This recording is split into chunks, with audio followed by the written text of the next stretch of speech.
नमस्कार दोस्तों, नोमैडिक मयूर में आपका स्वागत है। दोस्तों, आज अभी से भारत में जो कोरोना की लहर है वो धीरे धीरे कम होती जा रही है। एक समय याद है जब एक दिन में 4,15,000 के आसपास केसेस आते थे। आज जाके वो करीब 60,000 के आसपास वो स्टेडी हो रहे हैं और आने वाले समय में हम आशा करते हैं कि ये जो केस है और कम हो जाए और भारत इस कोरोना की महामारी में से बाहर आ जाए। इससे इंटरनेशनल जो ट्रैवलर जो होते हैं, जिसको दुनिया घूमने की तमन्ना है, उसके लिए बहुत बढ़िया न्यूज़ लेके मैं आपके साथ उपस्थित हुआ। अब इसमें बात ऐसी है कि दुनिया के कुछ देशों ने भारतीय ट्रैवल को अपने देश में आने की परवानगी दे दी, यानी कि उसको परमिशन दे दी और वो भारत से वहाँ ट्रैवलिंग पर्पस के लिए जा सकते हैं। वो देश कौन कौन से है और वहाँ जाने के कितना चार्जेस लगता है, उसके बारे में मैं आपको पूरी जानकारी इस वीडियो में दूंगा, तो इस वीडियो को अंत तक जरूर देखिएगा। तो सबसे पहले है रशिया।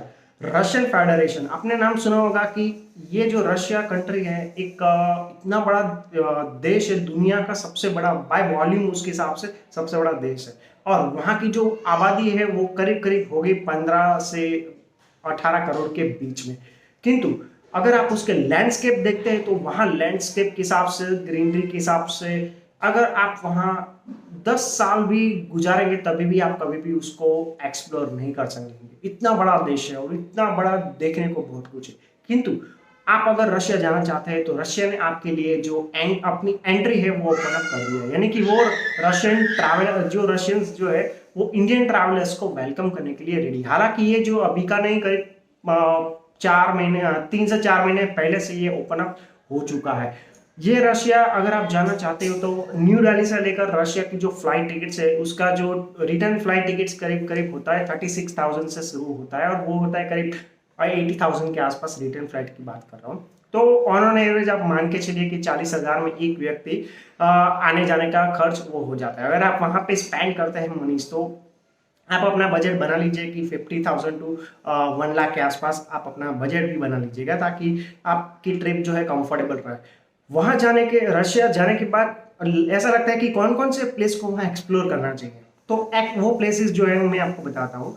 सबसे पहले जो उसका मॉस्को है वो एक बहुत बढ़िया प्लेस है और वो कहा जाता है कि पूरे के पूरे रशिया जो है उसके कल्चरल एपी सेंटर है, यानी कि ऑलमोस्ट सभी प्रांत से लोग वहाँ आके, सभी कल्चर के लोग वहाँ के बसते हैं। आपकी जानकारी के लिए बता दें कि रशिया में एक ऐसा नियम है कि वहाँ जो नेशनैलिटी है वो अलग अलग होती है। जैसे कि रशियन नेशनैलिटी अलग होती है, साका रिपब्लिक अलग होती है, ठीक है।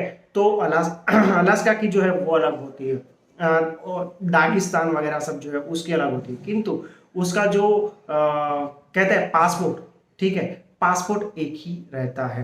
तो ये रशिया की खासियत है। और रशिया में जो मॉस्को में जो कौन कौन से फेवरेट प्लेसेस है, तो वहाँ के जो कैसल्स है, वहाँ का जो क्रेमलिन का जो बिल्डिंग्स है और वहाँ के जो चर्चेस है, खासकर उसके जो मार्केट्स है, वो बहुत ही अफलातून मार्केट है। अगर आप वो रशिया जाना चाहते हैं तो आप उसको जरूर देखिएगा। उसके बाद वहाँ का जो आता है सेंट पीटर्सबर्ग आता है। सेंट पीटर्सबर्ग जो रशिया का सेकंड मोस्ट पॉपुलर जो सिटी है, वहाँ जा एक पुराने जमाने का, यानी कि 12वीं सदी के आसपास का जो कैसल्स है, वाइट पैलेस है, और वहाँ पे बहुत ब्यूटीफुली वो पैलेस का घर कहा जाता है। और रशिया का वो सेकंड नंबर का सिटी आता है पॉपुलेशन के हिसाब से।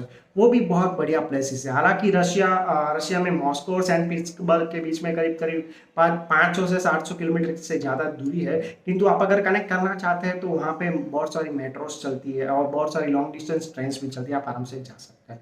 तो मॉस्को की जो ट्रिप है, आप आने जाने की जो खर्च होता है वो 36,000 से लेकर 40,000 मान के चलिएगा टिकट के हिसाब से, और बाकी के जो आपके एक्सपेंसेस होते हैं आप वहाँ स्पेंड कर सकते हैं। दूसरा उसके बाद आता है कि ये आइसलैंड। आइसलैंड जो देश है वो एक बहुत ही ठंडा प्रदेश है और वहाँ ऐसा कहा जाता है कि ये जो ब्यूटी ऑफ सी है वो आप वहाँ पे ऑब्जर्व कर सकते हैं। वहाँ पे बहुत कम लोग बसते हैं क्योंकि वहाँ का जो एटमॉस्फेयर है वो लॉन्ग टाइम के लिए हॉस्पिटेबल नहीं है। किंतु अगर आप ट्रैवलिंग के लिए वहाँ जाते हैं तो दुनिया का जो स्वर्ग कहते हैं वो स्वर्ग वहाँ पे आपको दिखाई देगा। यहाँ से आइसलैंड जाने की टू एंड फ्रो टिकट्स आज के हिसाब से करीब करीब 1,20,000 है और वहाँ डायरेक्ट कनेक्टिविटी फ्लाइट की नहीं है, इसलिए आप अगर कोई एजेंसी से travel agency, European travel agency, खासकर जो आइसलैंड में प्रेजेंस है, अगर आप उसके कांटेक्ट थ्रू जाते हैं तो आपकी जो पूरी की पूरी जो ट्रिप होती है वो बेहद कंफर्टेबल हो जाती है। नेक्स्ट तीसरा देश है सर्बिया। सर्बिया जो है वो ऐसा कहा जाता है कि यूरोप का जो है एक शांत देश में से आता है, और उस वो भारत के लिए, भारतीय ट्रैवलर के लिए एक स्वर्ग के समान है, क्योंकि वहां जाने के लिए भारत को, भारतीय जो है वो डायरेक्टली वीजा अप्लाई कर सकता है और उसका वीजा ऑलमोस्ट सैंक्शन हो जाता है।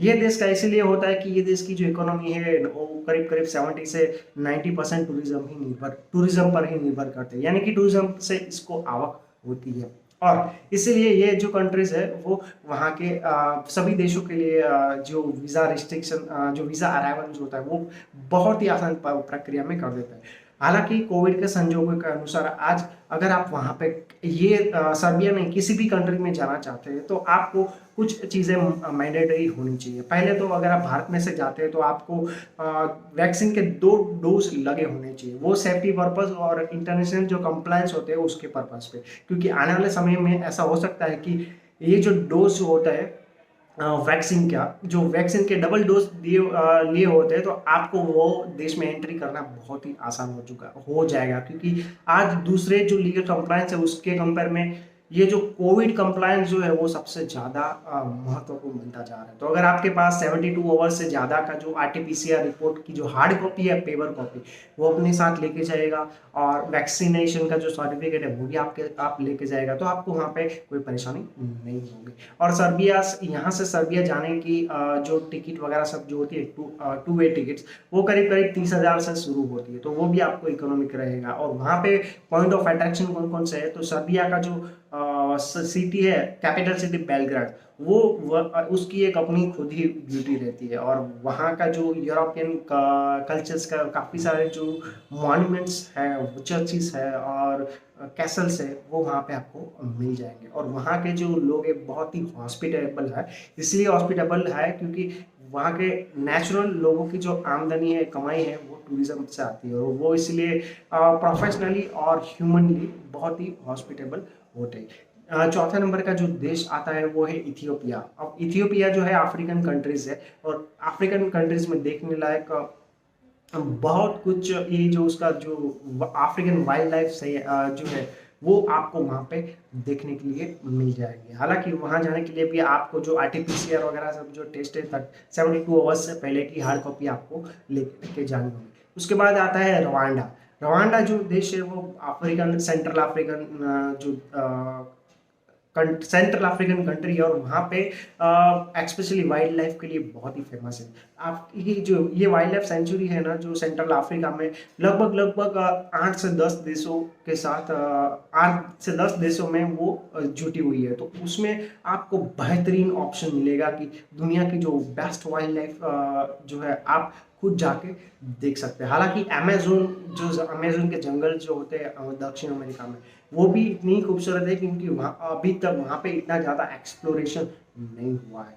नेक्स्ट कंट्री जो आता है वो है या मॉरिशस। अब जो मॉरिशस कंट्री है वो उसने भारतीयों के लिए अपनी जो इंटरनेशनल जो डेडलाइन है वो खुलने वाला है 15 जुलाई से, यानी कि अगले आने वाले 15 तारीख से मॉरिशस जो है अपने देश की जो सीमा है इंटरनेशनल टूरिस्ट के लिए खोलने वाला है। ये इसलिए मुमकिन बना है क्योंकि की जो मॉरिशस की जो इकोनॉमी है वो भी पूरी तरीके से टूरिज्म पर ही डिपेंडेंट है। वहाँ 90 से 95% जो है टूरिज्म उद्योग ज़्यादा फैला हुआ है। दूसरा जो उसकी इकोनॉमी है वो फिनेंशियल एक्टिविटीज के अंतर्गत उसकी इकोनॉमी टिकती है, क्योंकि भारत जैसे काफ़ी सारे जो देश है उसके साथ मॉरिशस ने इकोनॉमिक ट्रीटी करके रखी है, यानी कि अगर उस देश में से जो इनफ्लो आता है, इनफ्लो यानी कि बिजनेस आता है, तो उसके पर टैक्स नहीं लगता है। इसी की वजह से मॉरिशस में के रूप से भारत में बहुत सारा जो है इन्वेस्टमेंट आता है, भारत सहित दूसरे देशों में भी इन्वेस्टमेंट वहाँ से जाता है, तो वो जो कैश फ्लो रहता है वो मॉरिशस में रहता है, और उसका जो बेनिफिट है वहाँ के लोगों को मिलता है। तो ये देश के अलावा एक सेंट्रल एशिया का जो देश है उसने भी अपनी जो बाउंड्री है, ठीक है, वो इंटरनेशनल टूरिस्ट के लिए ओपन कर दिए, खासकर इंडियंस के लिए। तो वो है उज्बेकिस्तान।